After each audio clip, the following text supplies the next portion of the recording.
Hi friends, నేను చేసిన place వచ్చాయంటే సరే ఐపీఓ బాగానే ఉంది. దీన్ని ఇప్పుడు ప్రజెంట్ కరెంట్ ఐపీఓస్ ఏమున్నాయి, డిమాట్ అకౌంట్ లేకపోతే ఎలా ఓపెన్ చేసుకోవాలి, దాని తర్వాత డిమాట్ అకౌంట్ లేకపోయినా కానీ మనం ఐపీఓ అప్లై చేసుకోవచ్చా అని అడిగారు ఫ్రెండ్స్. నేను ఒక్కొక్కటి చెప్తాను. ఫస్ట్ ప్రజెంట్ ఉన్న ఐపీఓస్ ఏమేంటి అంటే concord enviro system, Sanathan textiles, Mamata machinery, DAM capital advisor limited, trans railing lighting limited. ఇవన్నీ కూడా డిఫరెంట్ స్టార్టప్స్, రన్నింగ్లో ఉన్న SME, ME and high growth ఉన్న కంపెనీస్. ఇవి ఎప్పుడు ఓపెన్ అంటే 19th డిసెంబర్ ఓపెన్ ఫ్రెండ్స్. ఈ 19th డిసెంబర్ అంటే కాంక్రోడ్ ఎన్విరార్ సిస్టమ్స్ ఏంటంటే సేవేజ్ వాటర్ హెచ్డబ్ల్యూజీ సేవేజ్ వాటర్ని రిఫైనింగ్, దానికి సంబంధించిన ఎక్విప్మెంట్, దానికి సంబంధించిన తయారీస్. కానీ సనాతన్ టెక్స్టైల్స్ మీకు పేర్లోనే ఉంది కదా, textiles company.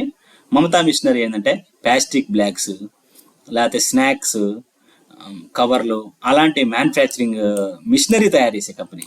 బాగానండి friends, machinery equipment అలాంటి తయారు చేసే కంపెనీ. దీనికి 2 యూనిట్లు ఉన్నాయి. Sanatan textiles. Second DAM capital, ఇది క్యాపిటల్ అడ్వైజర్ కంపెనీ. ఇది ఫైనాన్షియల్ నాన్ ఫైనాన్షియల్ ఇన్స్టిట్యూట్ సంబంధించింది. ట్రాన్స్ రైలింగ్ లైటింగ్, ఇదంటే ట్రాన్స్ఫార్మర్ లైటింగ్, ట్రాన్స్ఫార్మర్ మేనేజ్మెంట్, మన ఉంటాయి కదా ఎలక్ట్రికల్ సంబంధించిన యాక్టివిటీ, ఎలక్ట్రిక్ ఎక్విప్మెంట్ గురించి.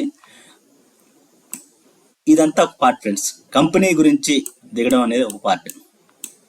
కంపెనీ గురించి స్ట్రాటజీ అంతా తెలుసుకొని ఏంటిది నేను చెప్తున్నా అంటే దానికి అంటే అది అంటే మనం ఏ వర్క్ చేసినా కానీ బిగినర్, మోడరైజరు, అడ్వాన్స్, ఎక్స్పర్ట్ ఉంటారు. అంటే మన ఇండస్ట్రియల్ లాంగ్వేజ్లో unskilled, semi skilled, skilled, high skilled. Unskilled అంటే మనం ఏం చెప్తే అది చేస్తాడు అనమాట, అంటే మనం ఏం చెప్తే అది. సెమీ స్కిల్డ్ అంటే మనం చెప్పింది చేస్తాడు, నెక్స్ట్ ఏం చేయాలో కూడా ఐడియా వస్తుంది అనమాట. స్కిల్డ్ అనే పర్సన్ ఎలా ఉంటాడంటే, స్కిల్డ్ అనే పర్సన్ జస్ట్ నువ్వు ఇన్స్ట్రక్షన్స్ ఇస్తే అతను A to Z చేస్తాడు అనమాట. హై స్కిల్ పర్సన్ ఏంటంటే he will do all the things and he will guide to unskilled, semi skilled people. అర్థమైందా ఫ్రెండ్స్? 4 రకాల వెరైటీస్ ఉంటారు. మనం ఇప్పుడు మనం చెప్పుకున్నట్టే 0 నుంచి స్టార్ట్ చేస్తాం కాబట్టి మన అన్స్కిల్డ్ కేటగిరీలో. అంటే అన్స్కిల్డ్ అంటే మనం చెప్తే చేసే పనులు అనమాట. అంటే నేను చెప్పేదాన్ని బట్టి మీరు దాన్ని ఒక ఐడియాకి వచ్చి మీ అవగాహన క్రియేట్ అయ్యి మీరు చేసే వ్యక్తి అనమాట. అంటే ఐపీఓ వచ్చి 19th డిసెంబర్ ఓపెన్ అయింది ఫ్రెండ్స్. 19th డిసెంబర్ ఓపెన్ అయింది. లాస్ట్ డేట్ రేపు ఈవినింగ్ 5 o'clock వరకు, 23rd 5 PM 23rd 5 PM వరకు లాస్ట్ డేట్. ఆలోపు మీరు అప్లై చేసుకోవచ్చు. ఒక్కొక్కటి మనం కమింగ్ టు ద పిక్చర్ చెప్పాను కదా, 19th డిసెంబర్ 23 డిసెంబర్ లాస్ట్ రేపు ఈవినింగ్ 5 PM వరకు అప్లై చేసుకోవచ్చు. దీంట్లో ఐపీఐలో మనం తీసుకోవాల్సింది అంటే company name, open, close, next price range అనమాట. అంటే ఈ యొక్క కంపెనీస్ ప్రైస్ రేంజ్ వాళ్ళు ఎంత ఇచ్చారంటే 665 నుంచి 701. అంటే మీరు ఐపీఓ 665 దగ్గర అప్లై చేసుకోవచ్చు, 666 up to 701 maximum price brand అనమాట. అంటే మినిమం వచ్చి 665, 701. ఇప్పుడు ఇక్కడ ఎలా జరుగుతుందంటే ఒక లాట్ వచ్చి 21 నెంబర్స్ అనమాట. అంటే అప్పర్ ప్రైస్ బ్యాండ్ తోటి ఏంటండి ఫ్రెండ్స్, అప్పర్ ప్రైస్ బ్యాండ్ 701 తోటి 21 మల్టిప్లై చేస్తే it is less than the 15,000. అంటే ఒక్కొక్క షేరు మళ్ళీ ఇంకొక షేర్ యాడ్ చేసాం అనుకోండి, it is crossing 1500. So it is not less than 15,000. So 701 దగ్గర 21 షేర్స్ 1471 అనమాట. 14,721 రూపీస్ ఒక లాట్. మీకు 21 షేర్లు వస్తాయి ఫ్రెండ్స్. ఇది మనం 21 షేర్లు అప్లై చేసుకోవాలి 15,000లో 1 లాట్. దాని తర్వాత సనాతన్ టెక్స్టైల్ వచ్చి price band 305 to 321. Upper price band దగ్గర 46 రూపీస్. అది వచ్చి 321/46, 321/46, 321/46.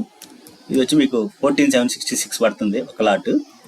అంటే మీ అకౌంట్లో అప్లై చేసుకుంటే అంత అమౌంట్ బ్లాట్ అయ్యింది అనమాట. నెక్స్ట్ మమతా మిషనరీ వచ్చి 243, 61 షేర్స్ ఒక లాట్, 14,823 వస్తుంది. నెక్స్ట్ వచ్చి fourth company 283 × 53 DM advisors, sorry friends, 283 × 53, exactly 15,000కి 1 రూపీ తక్కువ. ఇట్లా less than or equal 15,000. Next trans railing 432 × 34, 1468 rupees. Okay friends, ఇంత ఒక లాట్ వచ్చి less than or equal to quantity less than or equal 15,000. అయితే ఇక్కడ నేను చెప్పబోయేది ఏంటంటే ఇది చెప్తాను ఫ్రెండ్స్. ఇది లిస్టింగ్ అనేది నేను మీకు ఎక్స్ప్లెయిన్ చేస్తాను, జస్ట్ వెయిట్. ఇక్కడ మనం చెప్పుకున్నాం కదా ఇందాకలా 1, 2, 3 పాయింట్స్ మనం క్యాన్సిల్ తీసుకోవాలి. ఫస్ట్ పాయింట్ నెంబర్ 1, సబ్స్క్రిప్టర్ టైప్స్. రేపు లాస్ట్ డేట్ కదా, రేపు లాస్ట్ డేట్కి ఈ కాంక్రో ఇన్వెస్ట్ సిస్టము ఒక లాట్ అంటే ఒక లాట్కి ఒక షేర్కి 1.25 టైమ్స్ డిమాండ్ ఉంది. సనాతన్ టెక్స్టైల్స్ వచ్చి 1.53 టైమ్స్ ఉంది. మమతా మిషనరీ వచ్చి 38.86 ఉంది. డెమ్ క్యాపిటల్ వచ్చి 7.1 టైమ్స్ ఉంది. ట్రాన్స్లీట్ లైటింగ్ వచ్చి 5.42 టైమ్స్ ఉంది. దీని యొక్క డిమాండ్ సబ్స్క్రిప్షన్ అంటే సబ్స్క్రైబర్స్. ఇక్కడే దీన్ని బట్టి మీరు ఒక అవగాహన రావచ్చు. ఏంటి ఇది మనం ఇది 1, ఇది 2, ఇది 3, ఇది 4, ఇది 5 అనుకుంటే దీని ప్రకారం మీరు ఏం చేస్తారు? Mamata machinery is first choice. Okay, Mamata machinery is first choice. Mamata machinery number ఎంత? Number 3. Mamata machinery is first choice. ఏది? Point number 1 subscription times. Okay, point number 2 business status. Friends, మామూలుగా మీరు మార్కెట్ మీరు ఎన్నే ఉంటారు, ఆర్ఈ అని, ఆర్సి అని, ఆర్ఓఈ అని, రెవెన్యూ పర్ ఎర్నింగ్ అని, capital per share per earning అని, ఇలాంటివి అని ఉంటారు. ఇది ఒక కొత్త స్ట్రాటజీ నేను అంటే నా ఓన్గా చేసుకున్నాను నేను నా కోసం. PAT with respect to the revenue అంటే profit after tax to the revenue. అంటే నాకు ఎంత ప్రాఫిట్ వచ్చింది. ఫర్ ఎగ్జాంపుల్ నా రెవెన్యూ వచ్చి నా 100 రూపాయలు నా ఆదాయం, నా ట్యాక్స్ నా ప్రాఫిట్ వచ్చి 10/100 అంటే 10/100 అంటే 10 రూపీస్ నా అంటే ప్రతి 100 రూపాయలకి నాకు 10 రూపీస్ ప్రాఫిట్ వచ్చింది. ఈ కాంక్రూడ్ ఇన్వాయిస్ సిస్టమ్ వచ్చి 100 రూపీస్కి 3.7 వచ్చింది. దీని తర్వాత సనాతన్ టెక్స్టైల్స్ వచ్చి 6.3 రూపీస్. మమతా మిషనరీ వచ్చి 9.37. డెమ్ క్యాపిటల్ వచ్చి 28.2. ట్రాన్స్ రేటింగ్ రేట్ వచ్చి 4.3. అంటే ఇవి ఎప్పుడంటే మనకు ఐపీఓ తగిలిన తర్వాత ఏదైనా షేర్ ఉంచుకోవాలి, దాని బిజినెస్ స్ట్రాటజీ అంటే ఇంకొన్ని రోజులు ఉంచుకోవచ్చు లిస్టింగ్ డేట్ తర్వాత కాకుండా, అంటే ఇది బెటర్. అంటే పాయింట్ నెంబర్ 2 ప్రకారం ఇక్కడ ఏమనిపిస్తుంది? DAM capital serial number 4 is first మనం ఇక్కడ ఏం చేద్దాం అంటే అసెండింగ్ ఆర్డర్లో రాద్దాం. ఓకే, ఇయర్ ఫస్ట్ పాయింట్ కనుక వచ్చి ఫస్ట్ పాయింట్లో ఏమొచ్చింది? మమతా మిషనరీ. సెకండ్ వచ్చి ట్రాన్స్ రైలింగ్ అంటే 5 సెకండ్ వచ్చి 4th. ఫస్ట్ పాయింట్లో సెకండ్ వచ్చి 4.1 డెమ్ క్యాపిటల్. నెక్స్ట్ వచ్చి 5, నెక్స్ట్ వచ్చి 2, నెక్స్ట్ వచ్చి 1. నెక్స్ట్ పాయింట్ నెంబర్ 2లో వచ్చి పాయింట్ నెంబర్ 2 ఫస్ట్ వచ్చి డెమ్ క్యాపిటల్, సెకండ్ వచ్చి మమతా మిషనరీ, థర్డ్ వచ్చి సనాతన్ టెక్స్టైల్స్ నెంబర్ 2, ఫోర్త్ వచ్చి ట్రాన్స్ రైలింగ్, ఫిఫ్త్ కాంక్రూడ్ మిషనరీ వచ్చి ఫస్ట్ వన్ వచ్చి last point. Next point number 3 sheet ఏంటంటే మార్కెట్ ట్రెండ్స్ ఎలా ఉందంటే లాస్ట్ 5 days మార్కెట్ ట్రెండింగ్ ఎలా ఉందంటే డౌన్ ఉందన్నమాట. అప్పు నుంచి ఇది డే 1 నుంచి డే 5 అప్పు నుంచి డౌన్ అయింది ఫ్రెండ్స్. అది ఒకసారి నేను ఎక్సెల్ ఓపెన్ చేసి చూపిస్తాను. మార్కెట్ 16th December నాడు 24,733 ఉంది. ఈ 5 days తర్వాత అంటే మన ఫ్రైడే క్లోజింగ్ వచ్చి 23,603 ఉంది. అంటే ఎక్కడి నుంచి 24,703 నుంచి 363 అంటే ఆల్మోస్ట్ 24,703. ఈ యొక్క 100 23,600 1100 పాయింట్స్ డౌన్ ఉంది. అంటే మార్కెట్ ట్రెండ్ నెగిటివ్ ఉందన్నమాట. మార్కెట్ ట్రెండ్ నెగిటివ్ ఉందంటే దీని అర్థం ఏంటంటే ఇన్వెస్టర్స్ ఆలోచిస్తారనమాట, ఓహో ఈ టైంలో మార్కెట్ డౌన్ ఉంది, నేను అప్లై చేస్తే నాకు అంత బెనిఫిట్ రాకపోవచ్చు, లేకపోతే నేను లిస్టింగ్ డేట్ కంటే తక్కువకి లిస్ట్ అవ్వచ్చు. అలాంటి ఆలోచిస్తున్నప్పుడు మార్కెట్ ట్రెండ్ పాజిటివ్లో ఉందనుకోండి ఫ్రెండ్స్. ఒకవేళ మార్కెట్ డే 1 ఇలా ఉండి డే 5 ఇలా ఉందనుకోండి, మనం చేసుకునే గెయిన్స్ కూడా పెరుగుతాయి అనమాట. అంటే ప్రీమియం పెరుగుతూ ఉంటుంది, దాని మీద డిమాండ్ ఎక్కువ ఉంటుంది, సబ్స్క్రిప్షన్స్ ఇంకా ఎక్కువ ఉంటాయి. Instead of 1.2 it may be 12.5, 15.3 it may be 38 times, 70 times, 80 times, it may be 40 times, 30 times, it may be 20, like that. That premium also it will increase.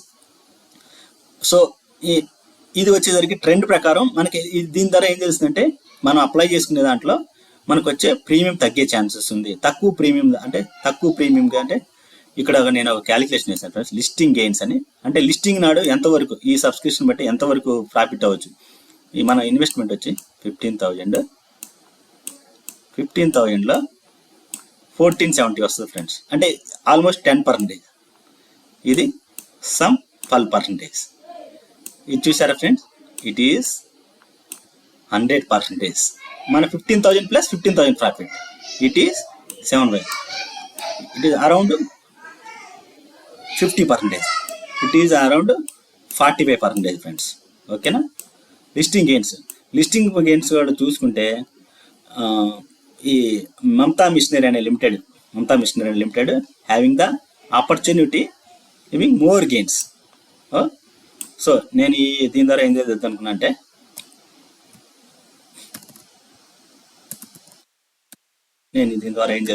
అంటే, అప్లయింగ్లో నా ఈ స్ట్రాటజీ ప్రకారం first option number 3 apply, IPO apply.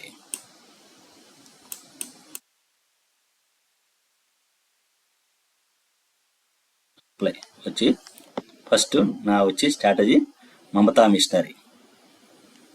చూడండి friends, నేను ఇక్కడ రాస్తాను, దాని ప్రకారం కనెక్ట్ చేస్తాను. Mamata machinery first, okay 1. Second DM capital. Third వచ్చి లిస్టింగ్ గెయిన్స్ ఎక్కువ ఉంది, ట్రాన్స్రైలింగ్. నెంబర్ 3 ఇది friends. Number 4 ట్రాన్స్రైలింగ్. Sanatan 4th. 5th వచ్చి కాంక్రోడ్ ఇన్వా సిస్టమ్. ఇవి 5 ఉన్నాయి. ఈ 1, 2, 3, 4, 5 అయితే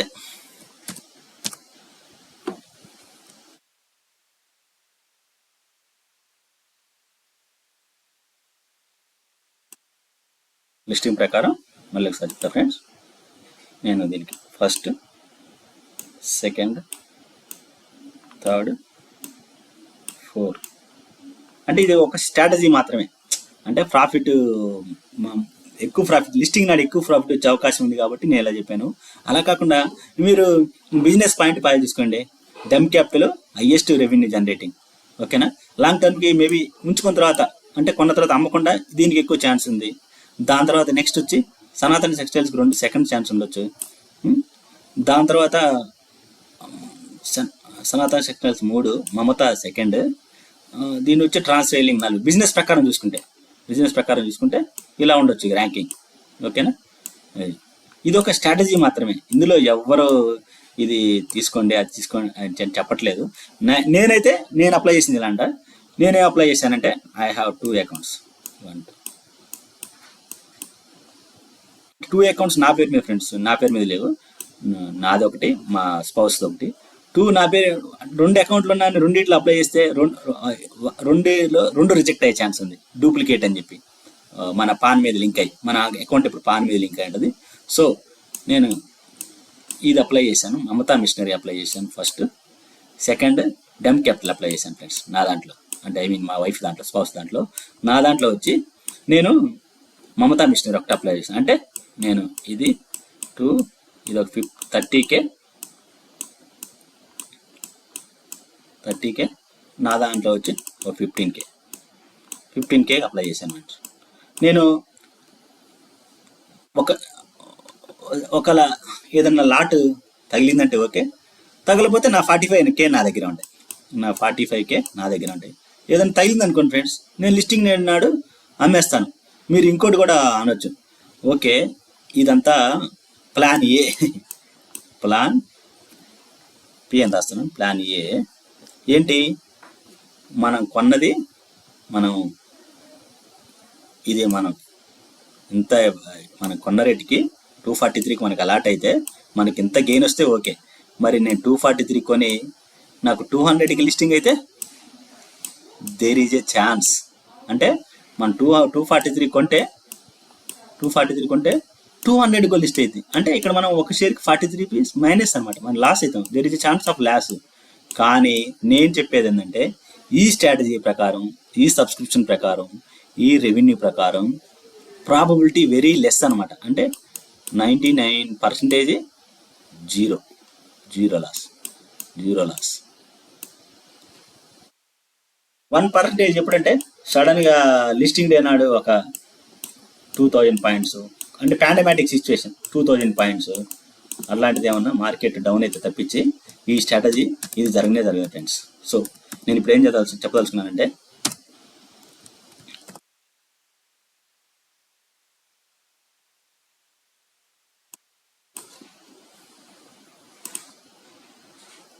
ఇది నేను అప్లై చేశాను, సెకండ్ ఇది అప్లై చేశాను, ఓకే దీంట్లో ఇది అప్లై చేశాను, అదే అంతే ఫ్రెండ్స్. అది నేను చేసింది. మీ స్ట్రాటజీ ప్రకారం ఈ PAT ప్రాఫిట్ ఆఫ్టర్ రెవెన్యూ ప్రకారం దీని ప్రకారం చూసుకొని మీరు, ఆర్ అదర్వైజ్ సబ్స్క్రిప్షన్ చూసుకొని దీని ప్రకారం మీరు మీ ఇంకోటి ఏంటంటే సార్, ఇక్కడ ప్రైస్ రేంజ్ కూడా ప్రైస్ పెరిగే కొంది కూడా క్వాంటమ్ ఆఫ్ పీపుల్ తగ్గిపోతారనమాట అప్లయింగ్. అంటే ఇక్కడ నాకు 700 రూపాయలు అప్లై చేస్తే 21 వస్తున్నాయి నాకు షేర్లు, అది ఇక్కడ నాకు 243 అప్లై చేస్తే 61. ఇక్కడ ఈ సబ్స్క్రిప్షన్ కూడా ఎక్కువ ఉండొచ్చు ఈ డిమాండ్తో కూడా. కానీ కాంకోడ్ ఇన్రా సిస్టమ్స్ 700 బ్రెండ్ ఉంది కదా, 21 షేర్స్ నాకు 1470. అలా ఏం లేదు ఫ్రెండ్స్. లిస్టింగ్ నాడు దీని యొక్క PE కంపెనీస్ అంటే పియర్స్, అంటే ఇలాంటి కంపెనీస్ ఈ ట్రెండ్ ఎలా ఉంది. సేవేజ్ వాటర్ సిస్టమ్ ఇది వచ్చేసి టెక్స్టైల్స్. ఇప్పుడు టెక్స్టైల్ గురించి చాలా డిస్కషన్ నడుస్తూ ఉంది outside. Mamata machinery limited, DAM capitals limited, ట్రాన్స్రైలింగ్, ఇవి ఒకసారి మీరు చూసుకొని అప్లై చేసుకోవచ్చు. నేనైతే అప్లై చేసింది ఇది ఫ్రెండ్స్, ఫస్ట్, సెకండ్ అండ్ ఇది నేను అప్లై చేసాను. Thank you friends. నా వీడియో నచ్చితే లైక్ చేసి సబ్స్క్రైబ్ చేయండి. ఏదైనా డౌట్ ఉన్నా కానీ ఇంకోటి ఫ్రెండ్స్, ఇది ఈరోజు ఈవినింగ్ వరకు అనమాట సబ్స్క్రిప్షన్. రేపు లాస్ట్ డేట్ కదా, రేపు 5 PM లాస్ట్ డేట్. 5 PM లోపు మనం ఎలా అప్లై చేసుకోవాలనేది 5 PM లోపు మనం అప్లై చేసుకోవాలి లాస్ట్ డేట్. ఇంకోటి నేను చెప్పదలుచుకుంది ఏంటంటే, ఇందాక మనం అనుకున్నాం కదా, డీమ్యాట్ అకౌంట్ లేకపోతే ఏం లేదు ఫ్రెండ్స్. డీమ్యాట్ అకౌంట్ లేకపోతే ఆన్లైన్ బ్యాంకింగ్లోకి వెళ్ళి ఇన్వెస్ట్మెంట్స్ అని ఉంటుంది. ఇన్వెస్ట్మెంట్స్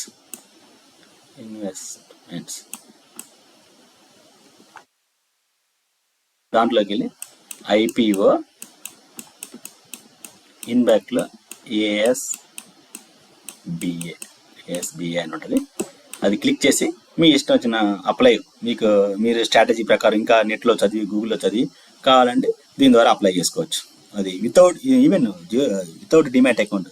IPO అప్లై చేసి తగిలిన తర్వాత కూడా యూ కెన్ ఆన్లైన్ అప్లై చేసిన తర్వాత తగిలిన తర్వాత కూడా మీరు డిమాట్ అకౌంట్కి అది టైప్ చేసుకోవచ్చు. ఎందుకంటే మీరు కొనేది మన పాన్ బేస్డ్ మీద లింక్ అయి ఉంటుంది అన్నమాట. మన పాన్ పేరు మీద లిస్టింగ్ అవుతాయి. దాని తర్వాత మీరు ఎకనాలజీ చేసుకున్నప్పుడు ఆటోమేటిక్గా మీకు వచ్చేస్తాయి.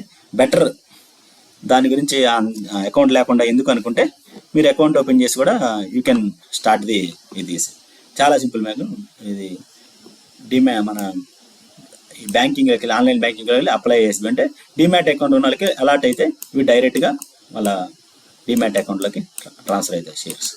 Thank you friends. Thank you so much. Any doubt ఉంటే నాకు కామెంట్లో పెట్టండి. I will clear the doubt. Thank you.